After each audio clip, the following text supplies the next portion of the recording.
With that, welcome inside this extra grande edition of The Big Show presented by Discount Tire. Rick Pizzo, Mike DeCourcy, Rafael Davis. We'll get to insanity on the Pacific Coast in just a bit, but we start on the other end of America. And no matter what side of the aisle, Mike, you may sit on, we all agree. We vote for more matchups like Duke versus Michigan inside an arena which will very shortly from now be hosting an NCAA regional. Yeah, absolutely. And what I liked about this from Michigan's standpoint is even though the result, I'm giving away the ending here, result did not go Michigan's way.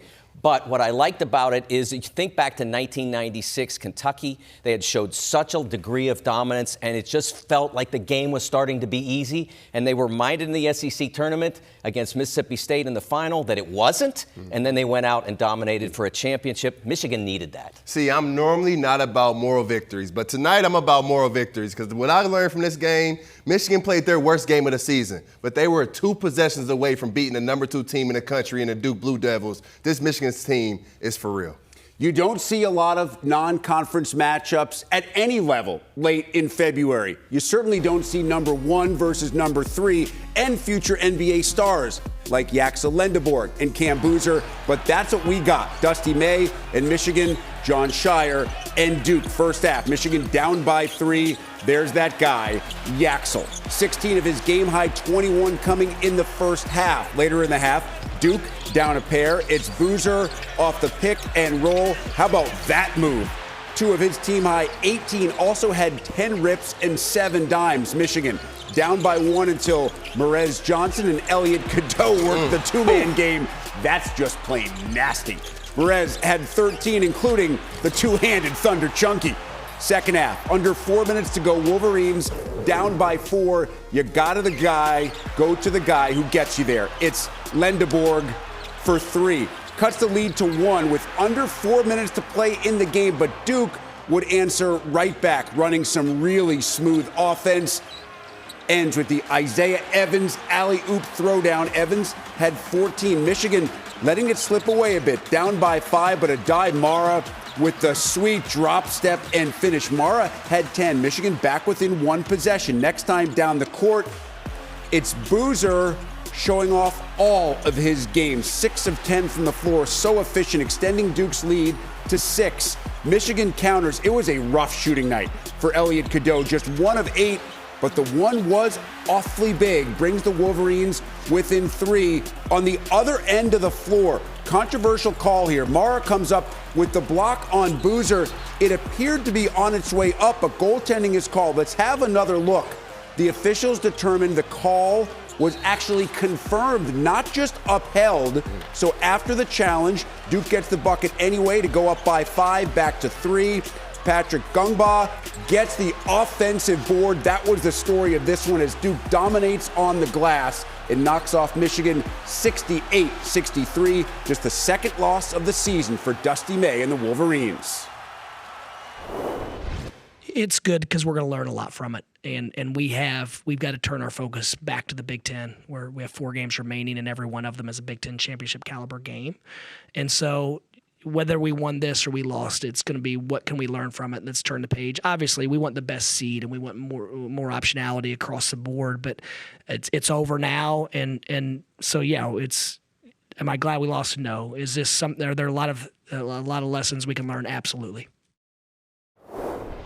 Rafael, you talked about the what ifs. What if Elliot Cadeau doesn't go 1 for 8? But the biggest what if for me is what if Michigan is not dominated, especially by Duke, on the offensive glass? It completely changed the tenor of this game, gave the Blue Devils a bunch of second chance points. They finished with 13 offensive rebounds. It's just something that you don't expect when you think about the Michigan Wolverines and what they've done on the offensive glass this season and the defensive glass. You look at the toughness category in this game, Duke just brought the toughness to Michigan. They punked those guys on the glass. When the ball went up, Duke brought the fight, and Michigan had no answer. To start the basketball game, Cam Boozer was big time on the glass. 10 rebounds for the game, 4 of them coming on the offensive end, and it led to baskets for his guys. And then this is sick. You can't give him up his own layup get his rebound back, and get to the free throw line. That is a cardinal sin. And then when the game is on the line, you need one rebound. To win a game, you gotta have it. Michigan just did not have that energy. They didn't have the fight. They didn't have the toughness. They didn't have that resilience that we normally see them to have in that category of the game.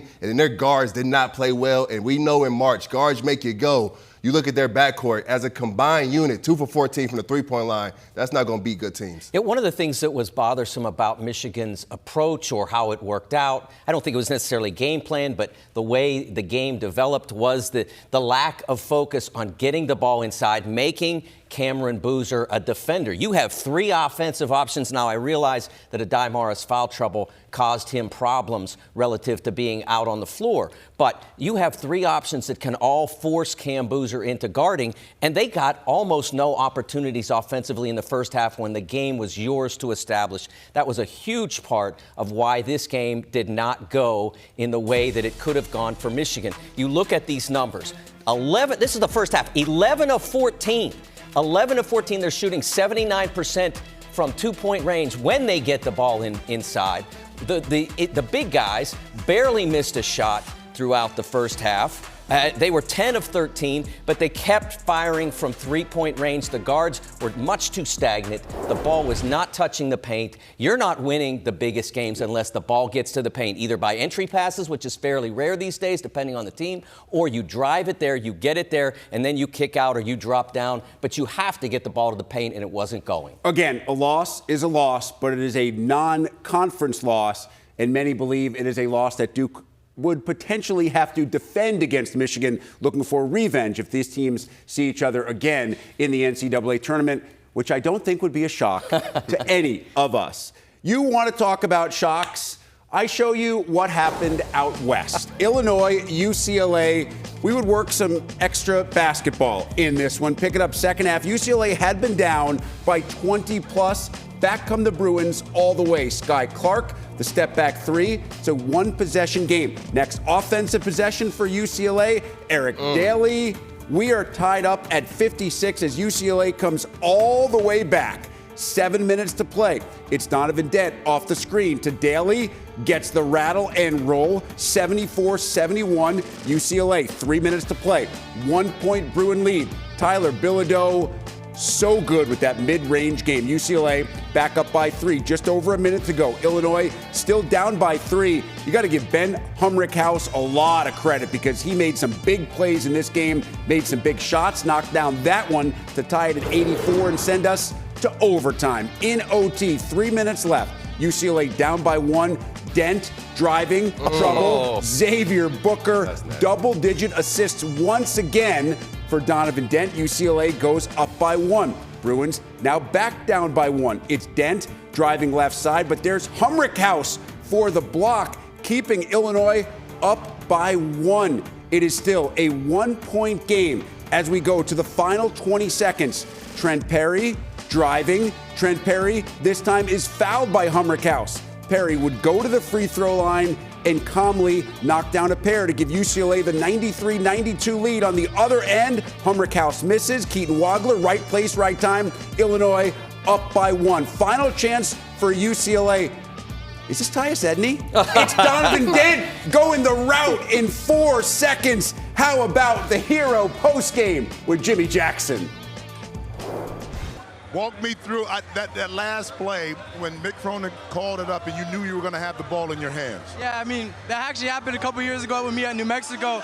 Just me in transition, playing at my pace. I just trusted myself there. How big was it that your squad, despite not playing well in the first half, was able to cut into the lead and go into halftime only down 7? It's big. We quit last week in Michigan. All week in practice, we were talking about how we couldn't quit on each other. So we got down big early, and we just kept fighting. We cut to 7.5. We came out the half good and just kept fighting hard. Well, you beat Purdue at home. You beat the number 15 team in Illinois at home. What does this say now about this UCLA team? We're going to get hot right now. We talked about it. We had a team meeting yesterday. We just got to get hot at the right time. Everyone can peak during December, but we want to peak right now, so we're just going to keep going. Keep that good feeling going. Congratulations. Thank you, boss. You got it, man. Back to the studio. What a finish out in Westwood. This is what Donovan Dent was brought to UCLA for. He was a scorer at New Mexico. He was a closer at New Mexico. And at the end of regulation, he was furious at Tyler Bilodeau because the play was drawn up for Bilodeau to win it at the end of regulation. Donovan Dent was keeping that ball in his hands at the end of overtime. I will say, Rick, that had there not been a Tyus Edney reference on that play, I might not have been asked back on the show, Rafael. We don't know. So you took care of it, so we're good. We'll be able to return to the big show. It was a tremendous play by Donovan Dent on a night when he was in complete command of the UCLA Bruins offense. 15 assists, and each one more spectacular than the next. The Booker assist was phenomenal. He was falling out of bounds. He saw white. He knew he could get the ball there. There was another one earlier in the second half where he found another teammate on the opposite side of the lane and threw it blind. He was just absolutely fabulous, and he needed to be. Yep. And it was such a difficult week for UCLA with everything that went on, with Coach Cronin having to apologize on Friday to the UCLA community at large and one of his players. With everything that happened, for them to come back and win this game, I'm sure it's going to be a much nicer night in Westwood than the last 7 have been. Oh, no, it was big time. It was a phenomenal performance on all fronts. I can remember being on Big Ten Today. We were talking, and I said, UCLA, Elite 8 team, because this is what it could look like. When they throw away all that defensive Mick Cronin stuff that he loves, and he just lets those guys go play offense, this is what you get. You no longer have a Sebastian Mack or a Kobe Johnson to defend guys at a high level. You have offensive savants. You got Donovan Dent controlling the entire flow of the basketball game. Trent Perry gives you 17 in that other guard spot. You have guys that can score the basketball. This UCLA team is a dangerous ball club to face right now going into March. You get them in a tournament setting. You get Donovan Dent playing like this. Tyler Bilodeau knocking down shots. Production from Eric Daly. This team can make some big-time noise in the March. They got their muscles going the right way. Nobody was happier to see this style of UCLA play than Rafael. Not because he's a big Bruins fan, but because for weeks he's been sending subliminal messages to Coach Cronin. Mick, stop worrying about defense and just let these guys go. Let these guys go hoop. Been saying it for weeks. And on Saturday, they hooped and picked up a win that could let them hoop into March. Could have been talking about the other direction had they lost this game to the Illini.